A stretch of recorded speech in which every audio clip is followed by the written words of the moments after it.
Meus amigos, conforme tínhamos combinado, vamos aproveitar este nosso encontro para falar sobre o jogo, a criatividade e o jogo, o papel heurístico que o jogo desempenha na construção da personalidade humana. Mas antes disso, permitam-me que ratifique, que faça uma espécie de errata introdutória em relação aos outros encontros anteriores, quando eu falei do coeficiente de inteligência de Galton, Francis Galton, o tal sobrinho do Charles Darwin. Eu falei que ele tinha dois princípios para a inteligência. E falei de extensão e sensibilidade. É energia e sensibilidade. Quanto à inteligência, eu falei da inteligência emocional. Mas eu quero acrescentar o autor muito conhecido, que é o Daniel Goleman, e quero falar também da inteligência multifocal, que é a palavra de ordem, digamos, de um brasileiro, psicólogo muito conhecido, chamado Augusto Cury. Quanto ao modelo ateniense de inteligência da educação, chamar a atenção para o caráter sapiencial da educação em Atenas, em contraponto, em contraste flagrante com a perspectiva militarista e marcial de Esparta. Aquilo que caracteriza a educação do modelo ateniense é na tentativa sapiencial, repito, de conjugar a mente e o corpo. A mente e o corpo. Não encontraremos nada mais importante do que isso nos tempos de hoje. É o grande desafio que se nos põe. Também houve um lapso, chamado lapsus calami, quando eu me referi ao momento bíblico do Pentecostes, que com a descida do Espírito Santo, os apóstolos que estavam acanhados, estavam aturdidos, estavam completamente paralisados pelo medo, por terem perdido o seu mestre físico e espiritual. Quando foram banhados pelo Espírito Santo, foram por esse mundo fora a pregar o Evangelho, e dura até agora, decorridos 2 milénios e tal, e não 2 séculos e tal, como eu por lá mencionei. Bom, meus amigos, o homem não nasceu para trabalhar, mas sim para criar. Por que razão é que o trabalho tem que ter uma conotação penosa? Por que é que trabalhar há de ser doloroso? Onde é que o homem foi encontrar essa explicação? Foi através da sua experiência, através da ressonância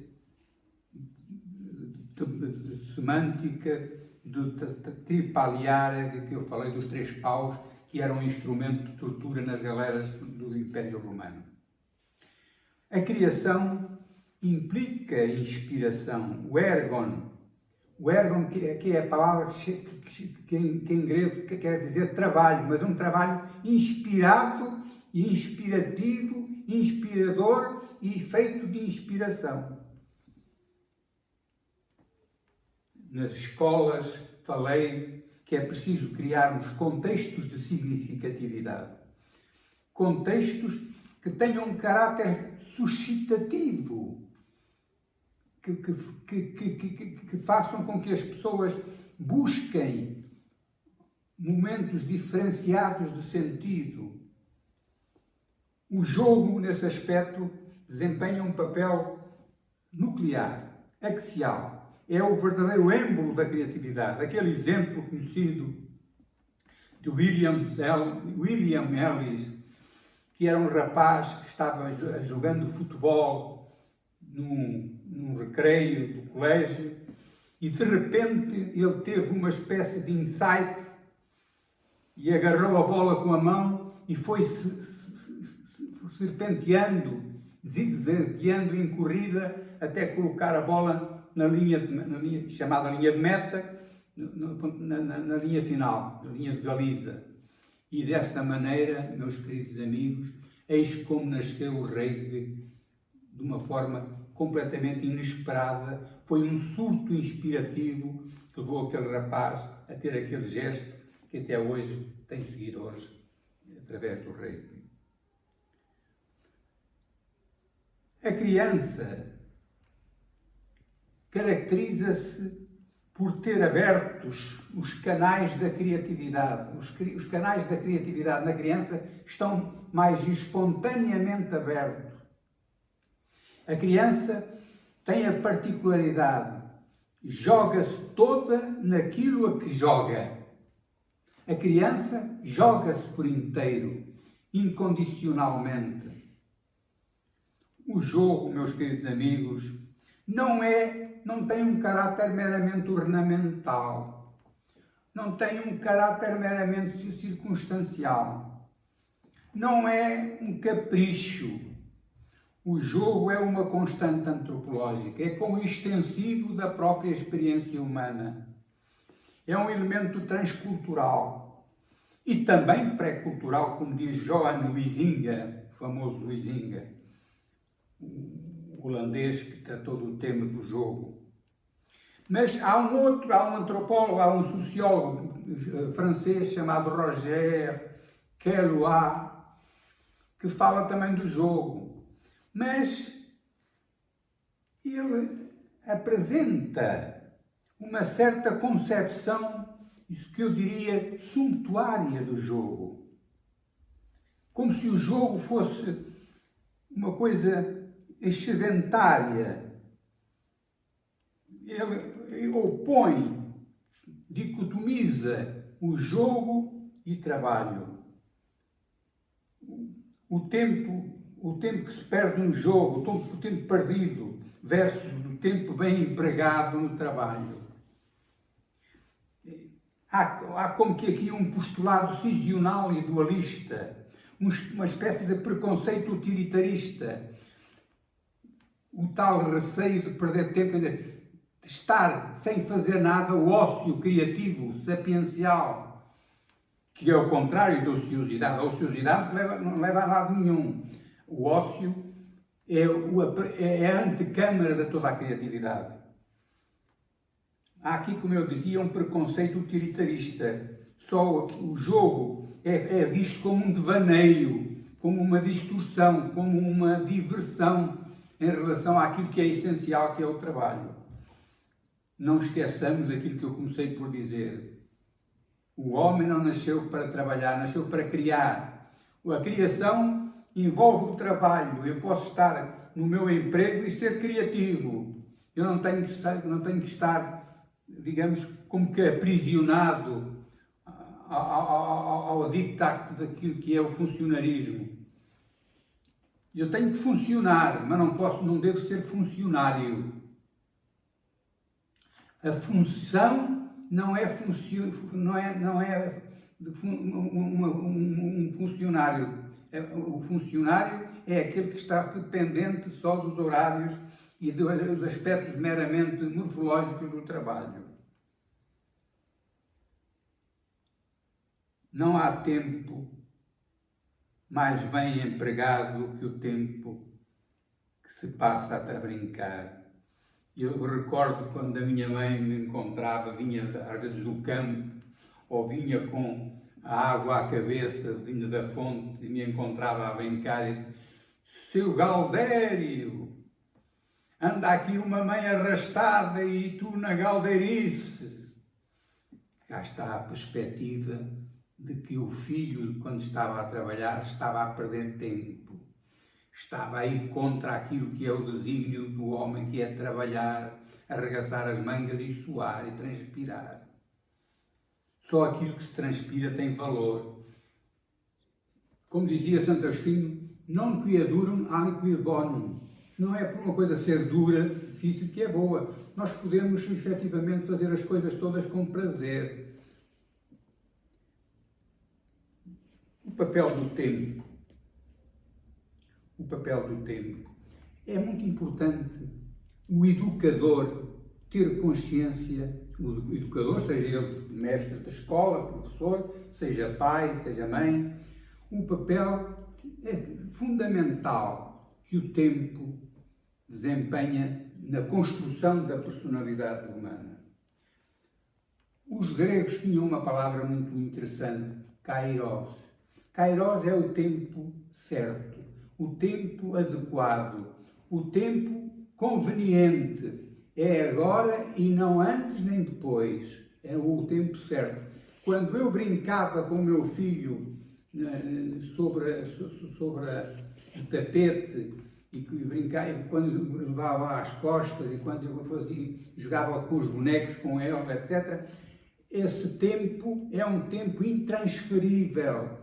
Não posso, os pais atualmente que vivem obcecados para construírem a sua vida, ganharem o seu dinheiro para comprarem a sua casa com piscina, esquecem-se de dar atenção aos filhos. Chegam tarde a casa, veem o jogo de futebol, comem uma sandes a correr, deitam-se, levantam-se de manhã cedo e não chegam a ver os seus filhos. Quando os filhos crescem, o pai dá uma mesada ao filho e compra um carro de alta gama, só que já vem tarde demais, porque o tempo certo para estar com o filho era quando ele precisava da sua cumplicidade criativa, da sua cumplicidade jocosa, e não agora, que ele agora é um adolescente já cheio de mágoas, cheio de ressentimentos. Não há nada que vá pagar aquilo que efetivamente ele não fez no momento certo. Os pais desatentos de hoje têm que ter cuidado com aquilo que fazem em relação ao tempo que dedicam aos seus filhos. O tempo dedicado aos filhos ou é na altura certa ou então já é intransferível e já não há remédio mais tarde. Eles bem tentam compensar com dinheiro, com mesada, com o carro, etc, etc. O filho esboça um sorriso e continua em frente, porque o tempo está irreversivelmente perdido. Kairos. A criança plena, que vive inteiramente da sua condição de criança, transforma-se num adulto maduro. O não brincar, quando é tempo de brincar, no tempo certo, provoca um déficit afetivo. Há uma antropóloga norte-americana chamada Ruth Benedict, que fala na descontinuidade.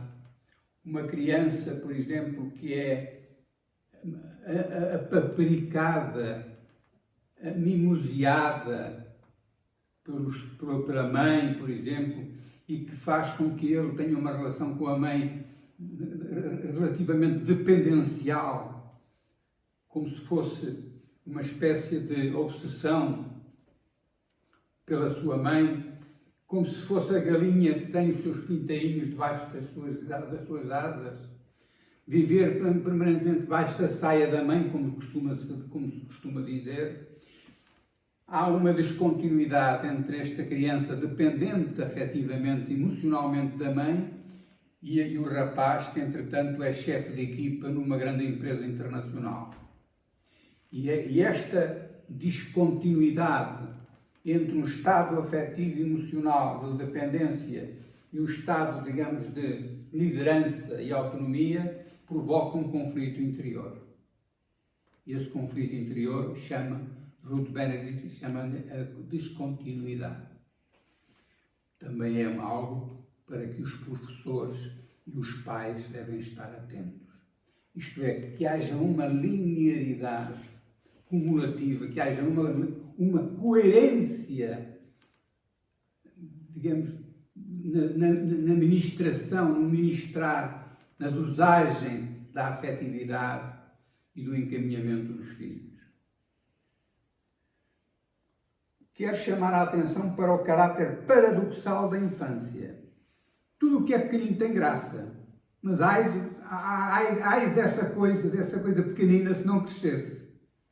Quer dizer, a infância tem, as crianças, enquanto pequenas, os pais, os tios, as titis, acho uma imensa graça.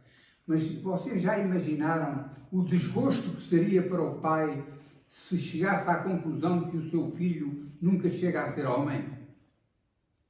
A infância é realmente um estado paradoxal. É objeto de carinho de toda a gente, é objeto de afeto por toda a gente, mas o seu desígnio é crescer. Só que aqui é importante dizer o seguinte: o desígnio humano, o ideal humano, não é o adulto, é o ideal da criança. E, portanto, crescer sim por fora, crescer sim por dentro, mas sem perder nunca o sentimento de criança. Isto é, mantendo os canais da criatividade bem abertos, mantendo o caráter de vizinhança com a divindade bem presente.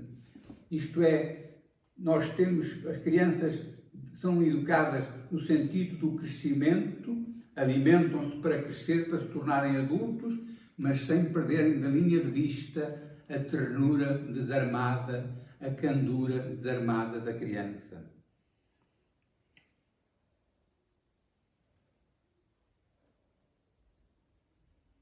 Grande desafio, pois, é crescer mantendo a memória fresca do feitio das coisas. Eu repito, grande desafio é crescer mantendo a memória fresca do feitio eidos, do feitio primordial das coisas. É essa tal memória da convivência com o divino que caracteriza as crianças. Manter-se criança é manter a proximidade com a divindade. Outro aspecto importante, jogo e transgressão. Aliquando et insaniras iucundum est, dizia o Séneca. De vez em quando sabe bem fazer um disparatezinho. Isto é, a vida humana não é um lago remansoso de águas paradas. É um rio com tumulto, com uma corrente alterosa. É um mar encapelado. A vida não é uma prenda que se enrola num papel, digamos, dourado ou de prata com um lacinho e se oferece. Não, a vida tem o seu sabor amargo também, tem a sua emoção, tem o seu tumulto, o seu estremecimento. E, portanto, o jogo é também a forma de transgredir em relação àquilo que é o império, digamos, da normalidade genética e de que é uma certa, um politicamente correto. Não? O jogo tem o ar pícaro, né? Portanto, de acenar, de tocar e de, digamos, de modificar, de alterar, de agitar as águas turbas, digamos, do remanso da inércia. Jogo e vício. A minha mãe dizia muitas vezes: tu tens o vício da brincadeira, estás viciado na brincadeira. Só há vício quando não se jogou no tempo certo. Quando não se joga no tempo certo, ficamos imaturos, imaturidade. O meu filho fez as suas brincadeiras quando no tempo certo. Por isso ele agora está centrado naquilo que considera ser o seu desígnio essencial agora. Quando não se joga no tempo certo, há uma necessidade recalcada. E essa necessidade recalcada traduz-se a posteriori num vício.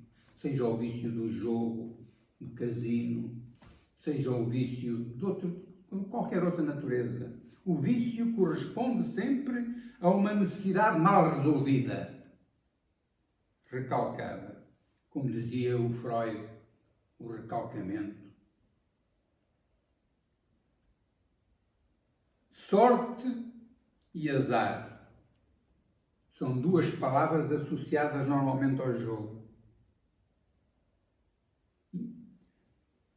É importante, por isso, introduzir o elemento de disciplina, porque a vida é jogo, mas o jogo não é a vida toda.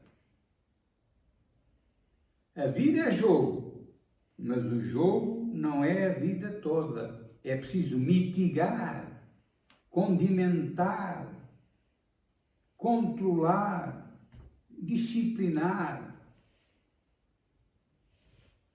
para que realmente o jogo tenha a sua expressão heurística e construtiva. Sorte ao azar. A sorte é procurada pelos audazes. Fortuna, audaces, fortuna iuvat. Audaces, fortuna iuvat. Quer dizer que a sorte protege os audazes. Significa que tem que haver uma proatividade, tem que haver uma construção prévia, tem que haver uma...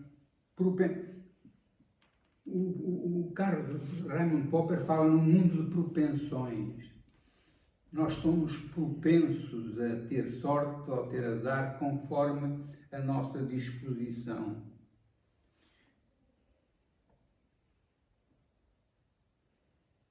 O jogo representa também uma incursão no desconhecido.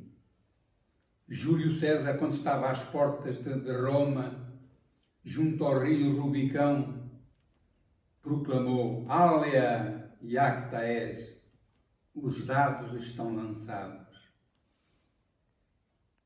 Era isso que eu escrevia sempre no final dos meus exames escritos, dos meus testes.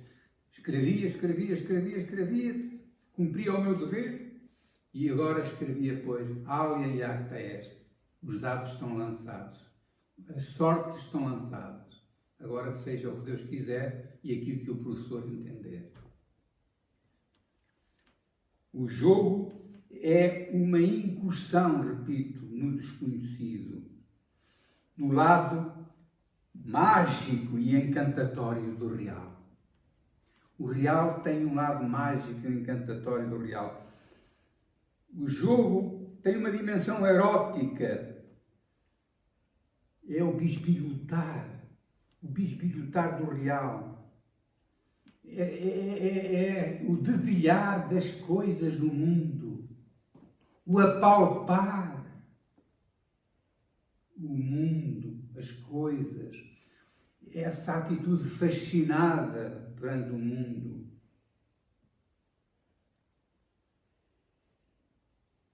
O jogo tem uma dimensão ficcional, fazer de conta. É a efabulação do real. O real, nós com o jogo transformamos ao nosso jeito o real. Pomos o real a falar para nós. Não somos só nós que falamos com o real. Pomos o mundo a falar para nós. Agitamos, acicatamos o mundo. E pomos o mundo a falar, né? O mundo é um elemento efabulatório. Vai criando fábulas de si próprio e nós vamos acrescentando mais mundo ao mundo através dessa atividade encantatória e fabulatória. O jogo é a expressão excelente da vida. Nós brincamos porque transbordamos de ser. É como dizia Virgílio Ferreira, nós somos demais para aquilo que parecemos ser. Nós temos um excesso que constitutivamente nos forma. Nós somos constitutivamente excessivos. esdrúxulos. E, portanto, o jogo representa essa excedência, esse caráter transbordante da vida. Nós não nos limitamos a uma vida mais ou menos inerte, como se fôssemos uns patetazinhos que nos limitássemos a respirar o ar que Deus nos deu. Não.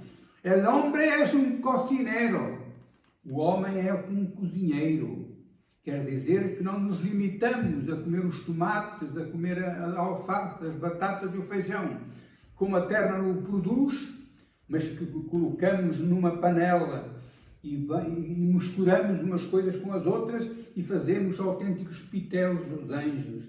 Esta capacidade transformadora radica no jogo, o jogar com os elementos da natureza, o transformar as coisas para tornar as coisas mais saborosas. O homem é o prodígio da transformação. O jogo não é o jugo, não é a dependência do jugo determinístico dos genes, mas é o elemento transgressivo da vida. Sabe tão bem, semelinamno licet insanire.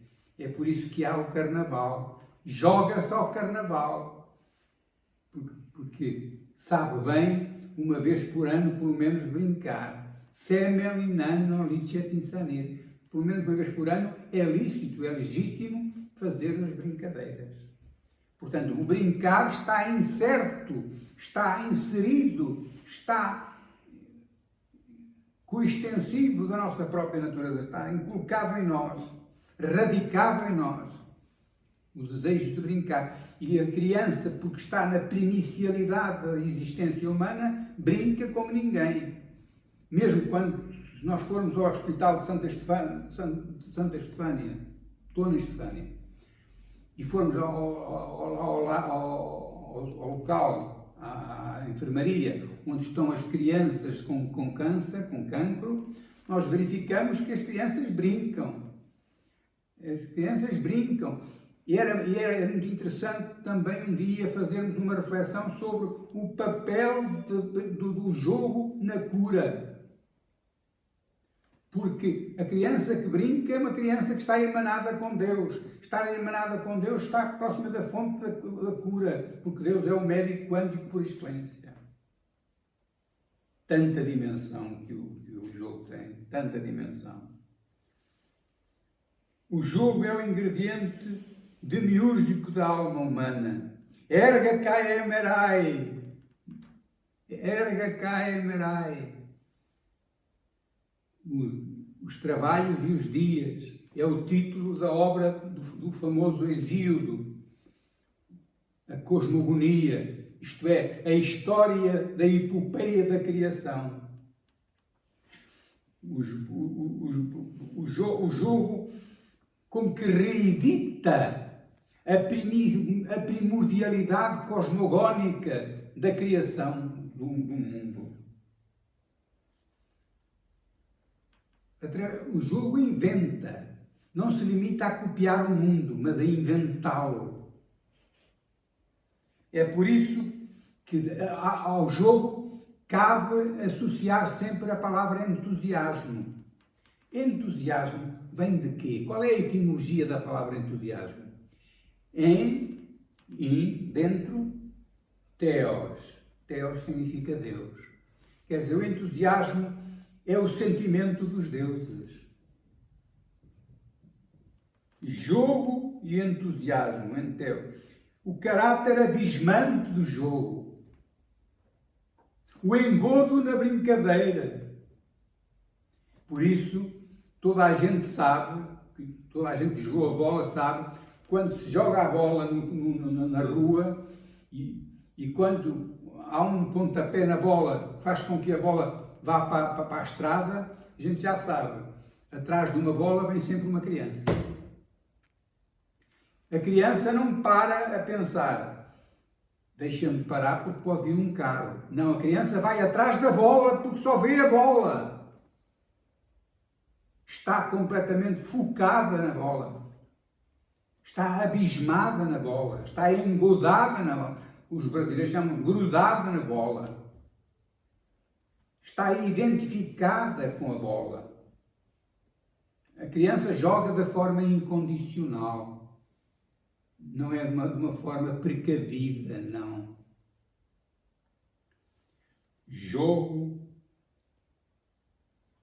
O jogo de papéis. Na nossa vivência social, eu jogo o papel de professor, jogo o papel de pai com o meu filho, jogo o papel de marido se for casado, jogo o papel de presidente da Câmara se for presidente da Câmara, jogo o papel de funcionário do bancário se for, etc, etc, etc, etc. A vida é um palco de representação através da persona. Persona que significa máscara. Portanto, joga-se às máscaras. O jogo de papéis. E este processo do jogo dos papéis chama-se socialização. Processo de socialização. O que é o processo? O Shellman diz role-taking.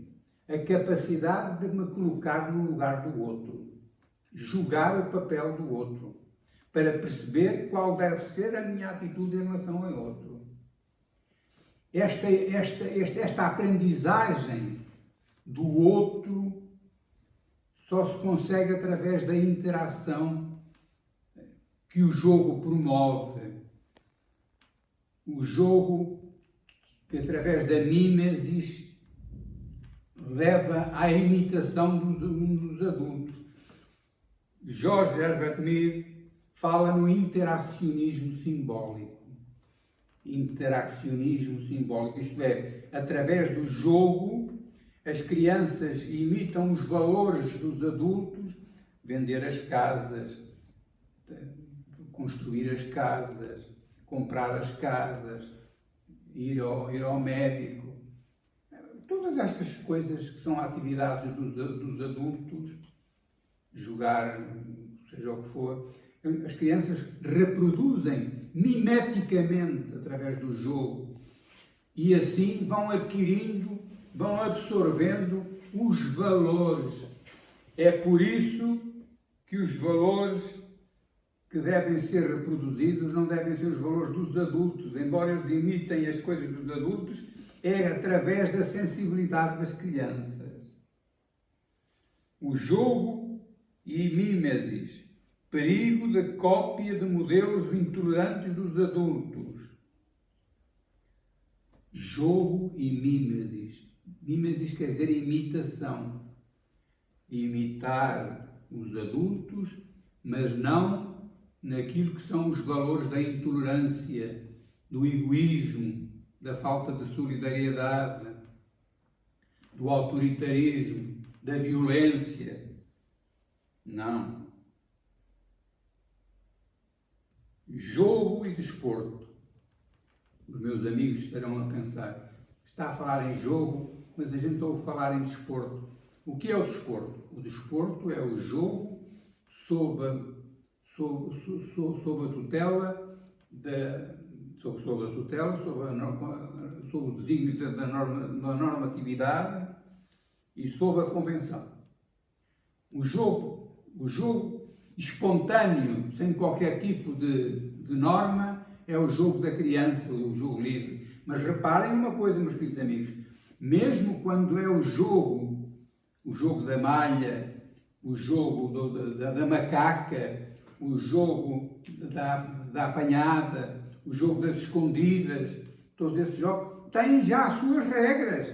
Quer dizer, não é possível jogar sem haver uma certa normatividade intrínseca do próprio jogo. O que significa que as crianças têm prazer em ganhar. A ideia de ganhar. Para ganhar tem que haver uma regra para saber quem é que ganha e em que circunstâncias é que ganha.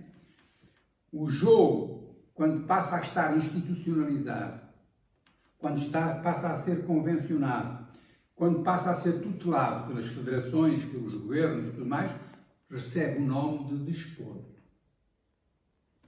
O desporto é o jogo socializado, convencionado e normativizado. O desporto. O ideal humano, como eu venho dizendo, é o ideal do adulto. Não é, o ideal do humano é o ideal do adulto, mas sob o signo da criança, como eu estava a dizer há pouco, sem nunca deixar de morrer criança. Como diz Heráclito, é o reino da criança. O curso do mundo é uma criança que brinca e que se entretém a colocar as pedras aqui e ali. É o reino da criança. Heráclito. Pantarrei, o homem que dizia que tudo se move, tudo se mexe. O próprio Agostinho da Silva diz que o ideal humano é o ideal da criança, o império do menino. Mais do que decifrar o mundo é inventá-lo. Mais do que imitar o mundo é recriá-lo. Como eu disse há pouco, o desporto tem uma dimensão evocativa e restauradora dos mitos cosmogónicos. Qual é o caminho? O caminho é crescer, mas sem nunca anular a criança com a memória limpa das origens. Meninos, quando nasce um menino, quando nasce uma criança, as pessoas que se aproximam, as enfermeiras, os familiares, dizem: olha, é um menino, ou é uma menina, e olham para as partes genitais, e logo aí confirmam que aquela criança é um menino ou é uma menina. Para os meninos, compra-se carrinhos. Para as meninas, compra-se bonecas. Esta coisa moderna que apareceu agora, da autodeterminação do género, equivale, para mim, é a socialização do disparate. Porque falar em determinação do género é pressupor que o ser humano, quando nasce, está numa plataforma neutra, que tanto pode ser uma coisa como pode ser outra. Se nós formos ler Julián Marías, no seu livro Antropologia Metafísica, ele esclarece o assunto. Nós temos uma condição sexuada. Isto é, as crianças, quando nascem com uma condição sexuada. E a partir daí, toda a sua vivência e toda a sua relação com o mundo é a partir da perspectiva sexuada. Homem ou mulher. Não é uma construção voluntarista ditada pela lógica do estímulo e da resposta do condutismo e behaviorismo que leva à construção da sexualidade, da identificação sexual da criança.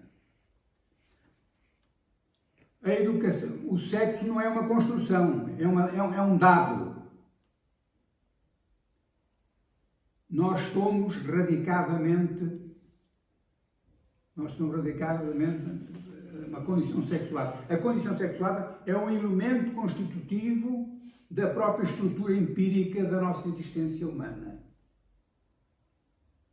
E, portanto, quando se fala em autodeterminação do género, como agora tanto se fala, estamos a enverdar pelo caminho do excesso da virtualidade da vida. Quer dizer, tudo é virtual. Tudo é, portanto, dependente daquilo que se vai fazendo e determinando com o tempo.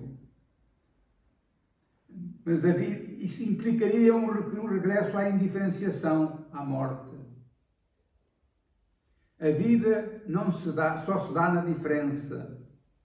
É por isso que eu advogo para os professores, para os pais, que tenham cuidado que não deixem as crianças só brincar com os jogos eletrónicos, videogames, porque provoca um desarraizamento, um hiato, um corte, uma alienação.